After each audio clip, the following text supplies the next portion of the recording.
السلام علیکم ورحمۃ اللہ وبرکاتہ۔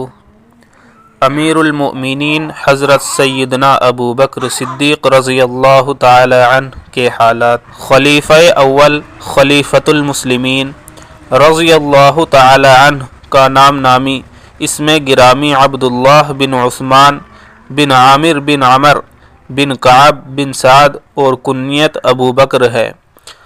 صدیق و عتیق آپ رضی اللہ تعالی عنہ کے القابات ہیں اور عام الفیل کے تقریباً 2.5 برس بعد مکۃ المکرمہ میں آپ کی پیدائش ہوئی۔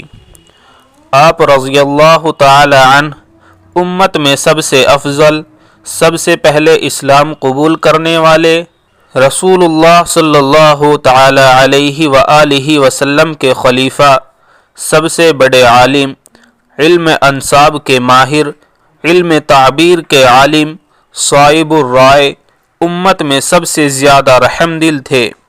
آپ رضی اللہ تعالی عنہ کے عہدِ خلافت میں نبوت کے جھوٹے دعوے دار مسیلمہ کذاب سے جنگ ہوئی۔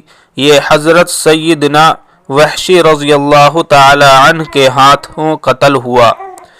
اس وقت اس کی عمر تقریباً 150 سال تھی۔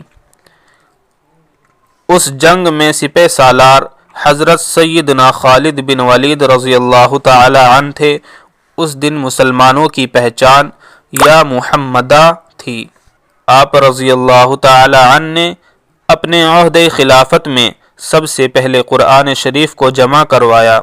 آپ رضی اللہ تعالی عنہ ہی وہ خلیفہ ہیں جنہوں نے اپنے دور خلافت میں بیت المال قائم کیا۔ آپ رضی اللہ تعالی عنہ نے 2 سال 7 ماہ مسند خلافت پر رونق افروز ہو کر 22 جمادی الاخری سن 13 ہجری کو پیر شریف کا دن گزار کر وفات پائی۔